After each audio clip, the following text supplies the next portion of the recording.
Si les Français se disent « Ah, mais attendez, Gabriel Attal, il faut lui donner sa chance », j'ai entendu ça souvent.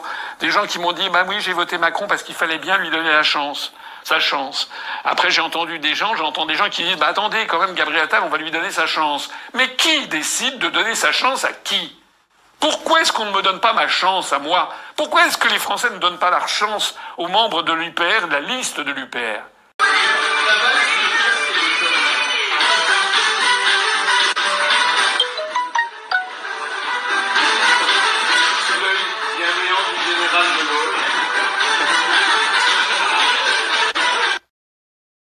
Bonjour mes amis, Asselineau est un clown, je crois qu'on peut le dire, hein. C'est une pompe à vélo, il est nullissime, l'UPR est en mort cérébrale. Je lance un appel solennel à Asselineau. Asselineau, s'il te plaît, quitte la politique, tu n'as plus rien à faire dans la politique, tu es nul, ta place est à l'EHPAD, et pas comme président de l'EHPAD, mais plutôt comme client de l'EHPAD. Hein. Bon voilà, Asselineau est un clown. C'est une sinistre personne de notre politique. C'est une pompe à vélo. Rappelez-vous, lui qui vous défend la droiture. Hein, la droiture, celui qui ne change jamais d'opinion, celui qui a raison avant tout le monde. Bien. Eh bien, je vais vous montrer une vidéo. On va la regarder ensemble qui vous démontre par la praxis, tout ce que je vous dis d'ailleurs depuis un bon moment, que Asselineau est une pompe à vélo et que c'est un clown. Nous allons donc regarder ensemble une vidéo qui va vous le démontrer par la praxis. Voilà. Comme ça, on ne dira pas que c'est moi qui est méchant. Donc, on va regarder ensemble cette vidéo.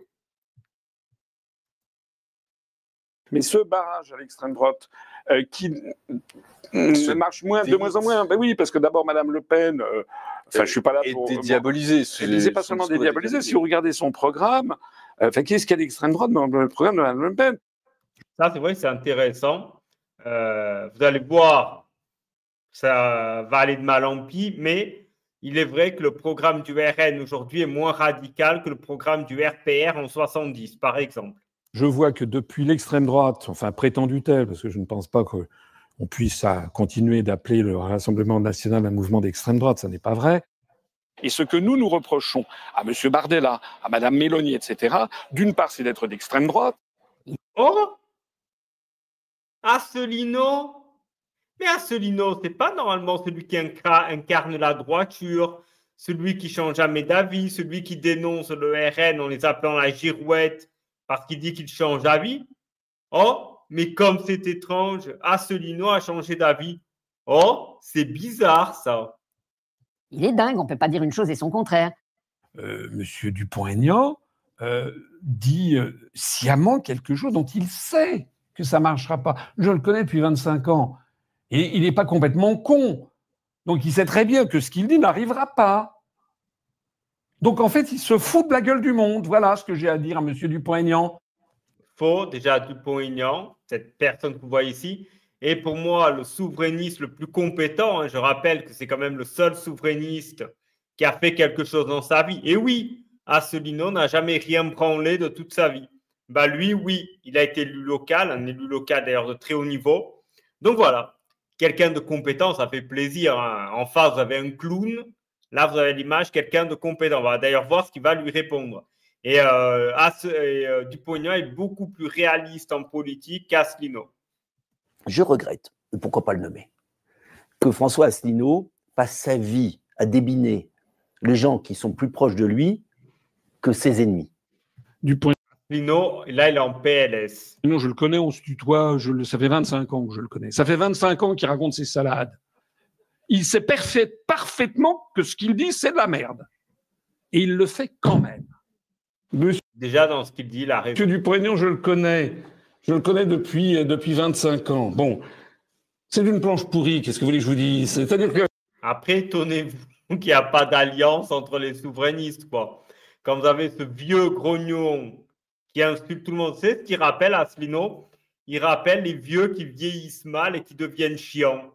D'ailleurs, dans ma famille, j'avais ma grand-mère qui était comme ça. Elle était devenue chiante à mourir, a toujours cassé les burnes à tout le monde. Et bien là, c'est pareil. Il est ce vieux qui a mal vieilli, quoi. Mais vous vous rendez compte, vous voyez, avec les propos que vous employez là, comment voulez-vous... Mais c'est la vérité. Non, qu'il y ait un petit engouement pour des gens style, à la limite, je peux comprendre Bardella qui est jeune, Marion Maréchal, nous voilà, etc. Non, je peux comprendre. Parce que M. Philippot, il présente un avantage considérable. C'est qu'on peut, à juste titre, dire qu'il est d'extrême droite. Là, comme d'habitude, il vomit sur Philippot. Bon, bref, ce qui est toujours honteux. Après, on va dire que je tape sur Philippot. Donc non, je n'ai pas envie. En 2019, M. Philippot était donné à 2,5 et nous à 0,5. Et on s'est terminé. Nous, on a fait un 2 et Philippot a fait 0,6.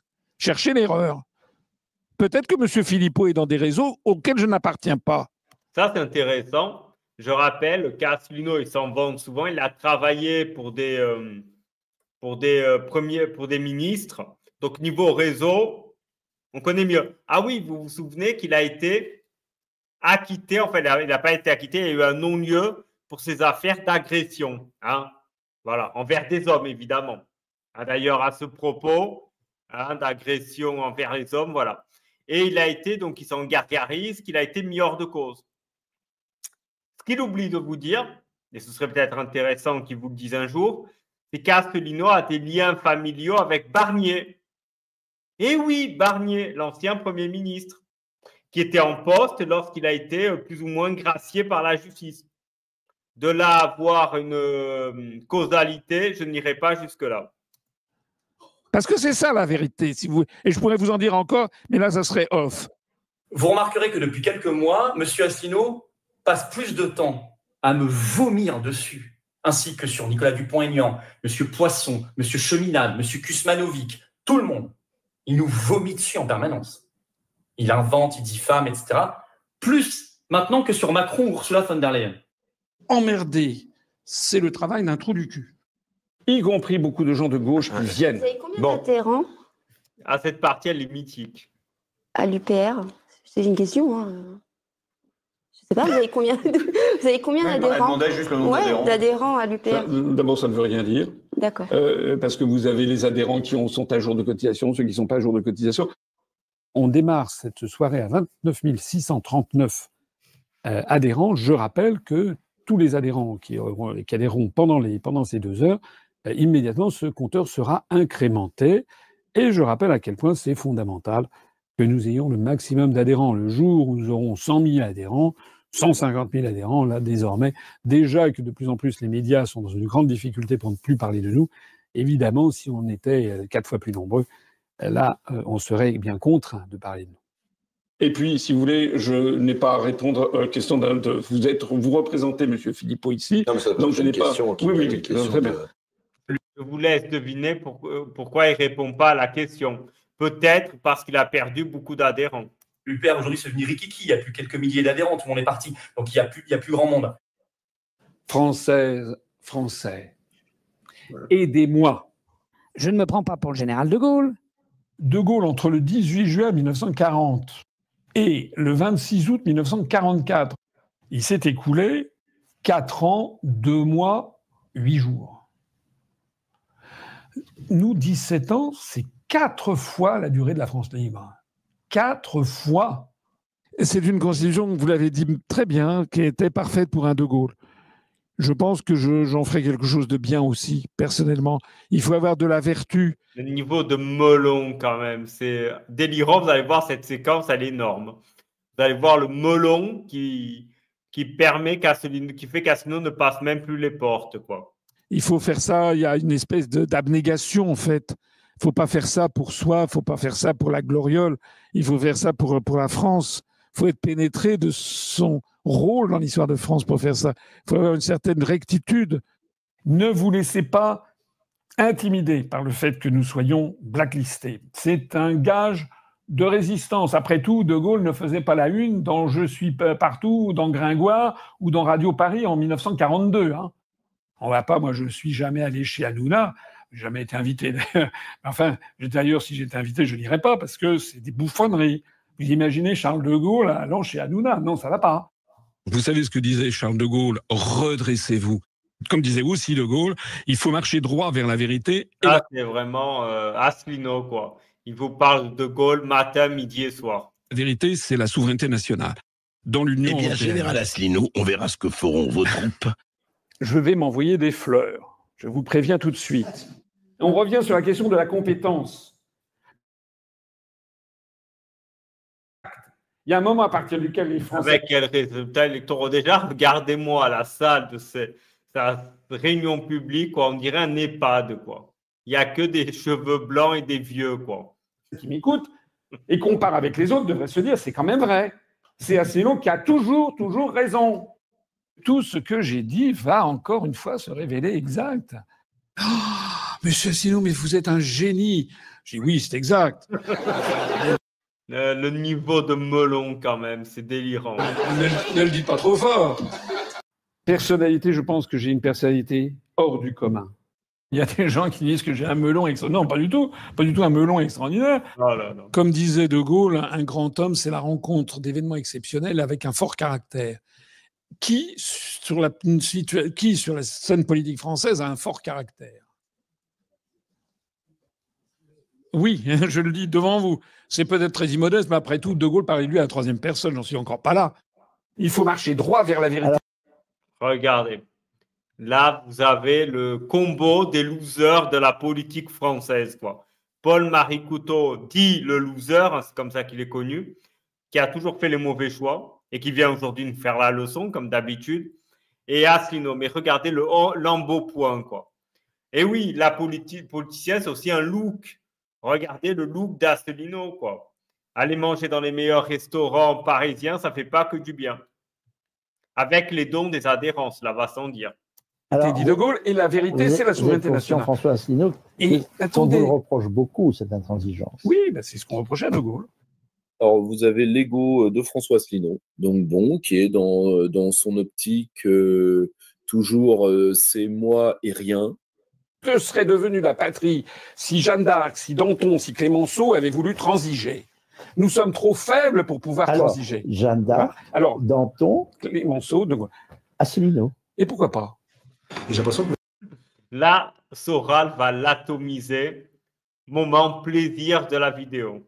Monsieur Asselineau, à un moment donné, se voit pas tel qu'il est. Voilà, quand il fait comme ça, c'est pas le général de Gaulle. Hein, je veux dire, voilà. Il faut le savoir. Hein. Il me dit, de toute façon, il me dit ça, hein, de toute façon, vous n'êtes pas De Gaulle. C'était incroyable comme truc. Et je lui dis, qu'est-ce que vous en savez? C'est des conversations. Pasqua, il a mis en PLS. Tu vois, Pasqua, déjà, il avait vu que c'était pas De Gaulle, quoi. Non, mais regardez le loup, quoi. Mais sérieux. Oh là là, le niveau d'obésité est quand même élevé. Il faut envoyer tout ça dans un camp militaire, quoi. Conversation. Et il a regardé comme ça, il avait la bouche. J'ai dit oui, c'était pas écrit sur le front de Gaulle en juin 40. Attention, grand homme en devenir. On est dans le domaine de la dingoterie. Et qu'est-ce qui s'est passé avec l'épisode de Jeanne d'Arc? C'est qu'il y a une petite jeune fille, enfin vous connaissez ça mieux que moi, ayant entendu les voix de la Sainte Vierge à Don Rémy, qui est allée voir le seigneur de Baudricourt en disant voilà, qu'elle était mandatée pour bouter les Anglais hors de France, chasser les Anglais hors de France. Voilà. Mais moi, je suis mandaté pour bouter l'Union européenne hors de France. On a fait de moi le type qui avait un ego démesuré, etc. C'est pas vrai. Élections européennes. Ah là, cette séquence, elle est mythique. C'est l'une des séquences, la séquence élection européenne, donc de 2024, qui vous montre sa nullité, sa médiocrité en politique, voilà, qui vous démontre à quel point Asselineau est une merde, voilà, pour parler clairement et simplement. Regardez-moi ça, c'est dans l'ordre du mythe. Nous avons 450 000 abonnés sur notre chaîne YouTube. Avec combien de gens qui ont voté pour lui? Et je suis le responsable politique qui fait les vidéos les plus regardées de France. Il se trouve que je fais des salles pleines. Il se trouve que quand je me promène en France et à Paris, je suis maintenant sans cesse abordé par des gens qui me disent « on va tous voter pour vous, tenez bon ». Donc il y a un petit problème. Je pense que les renseignements généraux… Ah, écoutez ce moment, attendez. Pour vous, tenez bon. Donc, ce moment est mythique, ce moment est un mème. Il y a un petit problème. Je pense que les renseignements généraux, à la DGSI, doivent de temps en temps envoyer des notes au gouvernement qui doit se dire, il ne faut peut-être pas déconner. Hein. C'est-à-dire qu'en ce moment, il y a un parti qui est en pleine ascension, c'est l'UPR, c'est le parti du Frexit. Voilà. 1,02% aux européennes, je le rappelle. Le chat a fait plus du double. En fait, on a l'impression que sur la scène politique, il y a quand même un certain nombre de personnes qui voient avec beaucoup d'inquiétude, pour ne pas dire de jalousie ou d'agressivité, le fait que l'UPR est en pleine ascension. C'est ça la vérité. Donc pour l'instant, en fait, tout est fait pour m'invisibiliser. Et pourquoi ? Parce que dans les hautes sphères, on sait que si les gens ont accès à mes analyses, d'un seul coup, ils vont voter pour moi. Si les gens ont accès à tes analyses, Asselineau, plus personne ne vote pour toi. À ce propos, je vais vous montrer ce que ça a donné l'une des fois où Asselineau a eu de la visibilité. Vous allez voir, c'est pas glorieux. Ça coûte combien un porte-avions, monsieur Asselineau ? Il est à côté, et actuellement le porte-avions Charles de Gaulle n'est pas en état de marche. Vous savez pas combien coûte un porte-avions et vous voulez en faire construire un ? Oui, Est-ce que vous avez demandé comment M. Macron, comment M. Fillon sont en train de préparer, eux, le programme des Français? Arrêtez de poser ce genre de questions pointues. On parle de plusieurs milliards, c'est pas pointu. C'est dans votre programme, je vais vous construire un porte-avions, ça coûte 3 à 4 milliards, vous n'êtes pas capable de le dire. Non, c'est pas vrai, ça coûte pas 3 à 4 milliards, mais vous n'avez pas répondu à cette question. Ça peut coûter 2 milliards. Et alors, vous savez combien nous coûte l'Union européenne chaque année? C'est important quand même, ça veut dire quoi? Ça veut dire que vous avez pris tous ces sujets du bout des doigts sans même rentrer dans le détail? Attendez, vous moquez du monde. Je suis étonné que vous n'ayez pas de réponse à cette question. Vous moquez du monde, je pense. Allez regarder les programmes de monsieur. Vous voulez que je fasse du Macron? Pensez printemps, les amis. C'est ça que vous voulez? Ça, vous trouvez ça très bien? Je comprends pas. Voilà ce que ça donne dans les médias. Il panique, il devient tout rouge et donc il perd des votes. Donc au contraire, si le système voudrait faire du mal à Asselineau, il le montrerait encore plus dans les médias. Son score irait de mal en pis. Alors, vous allez voir ce qui va se passer le 9 juin, c'est-à-dire que le 1%, on n'en parlera plus. On prend rendez-vous, vous allez voir. On allait voir ce qu'on allait voir.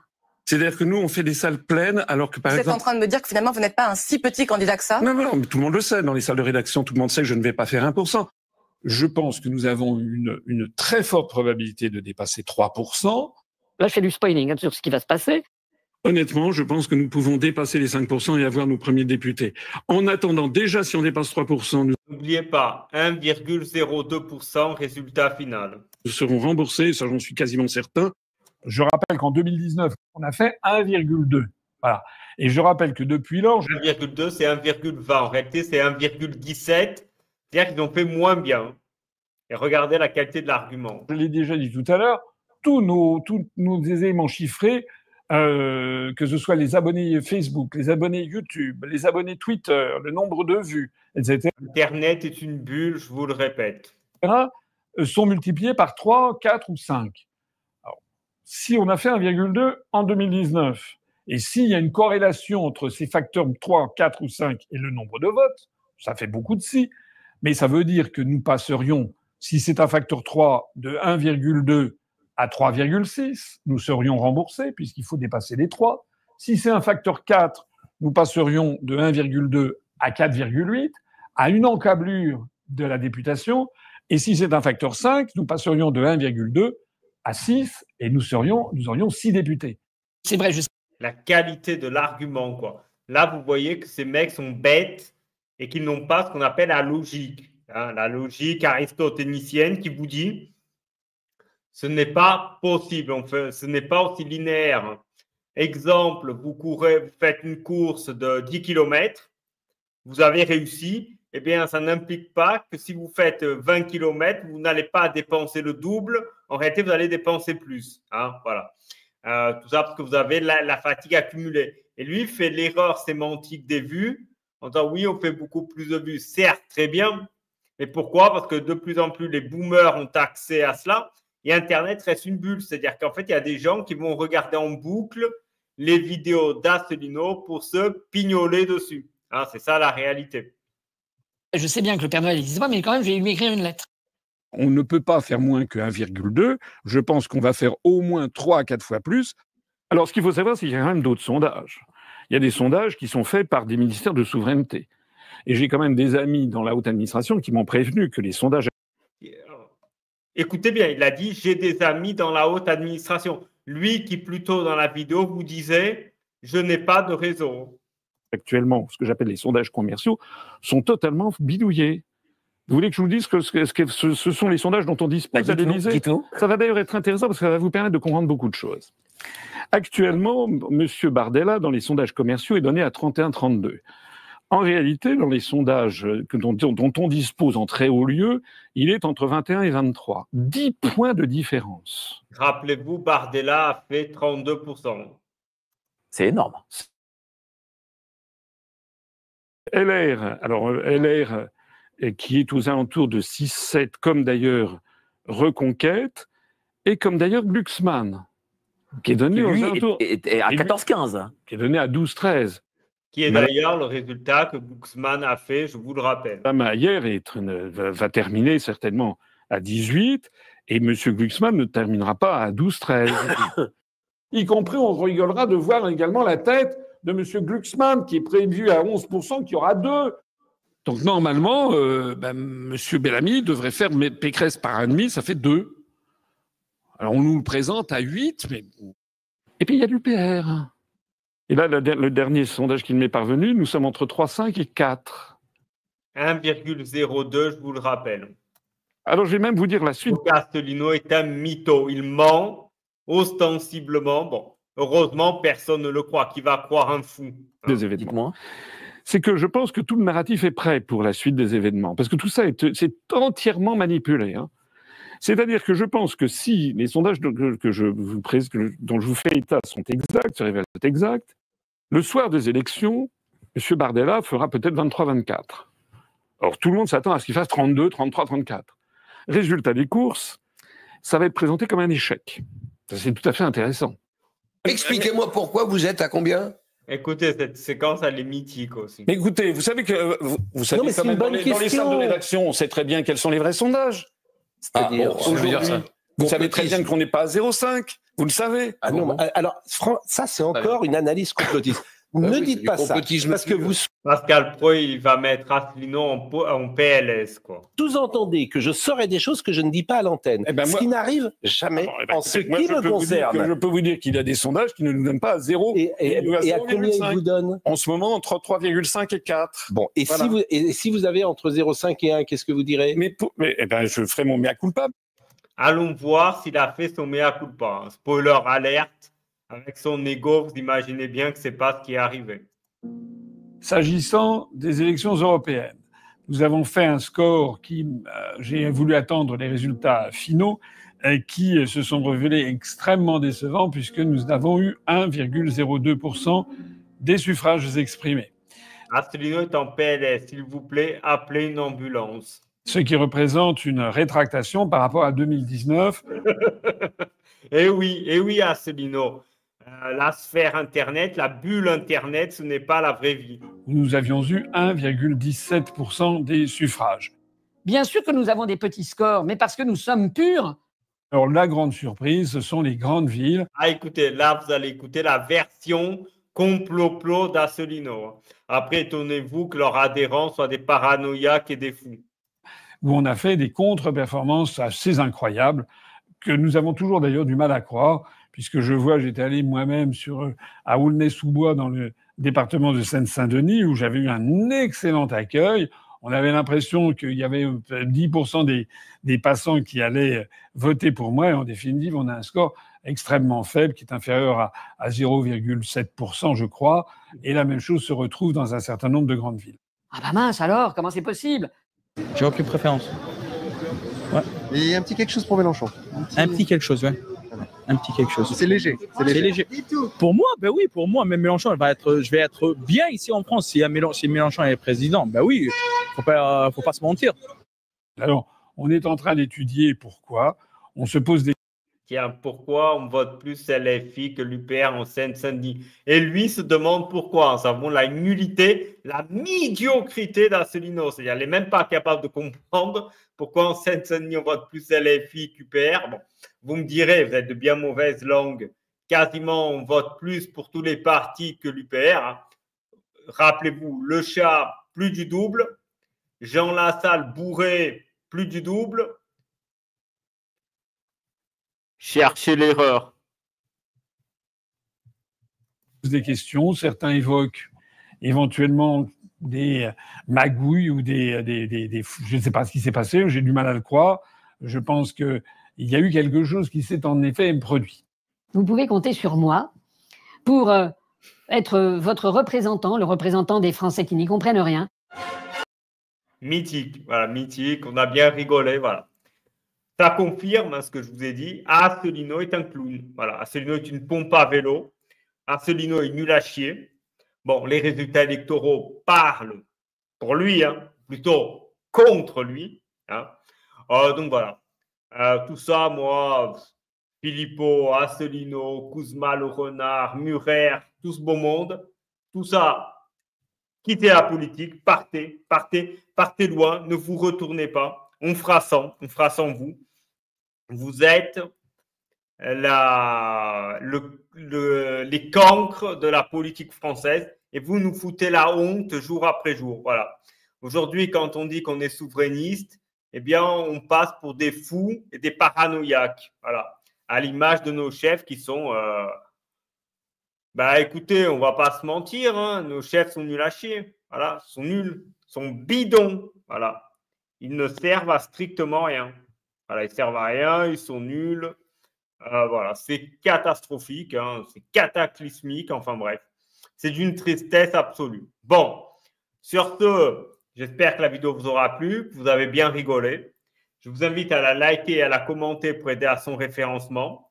Vous abonner à cette chaîne si ce n'est pas encore fait. Et la partager sur vos réseaux sociaux pour que vos amis rigolent avec vous. Sur ce, moi je vous dis à très bientôt et nous allons finir comme d'habitude en musique. Musique!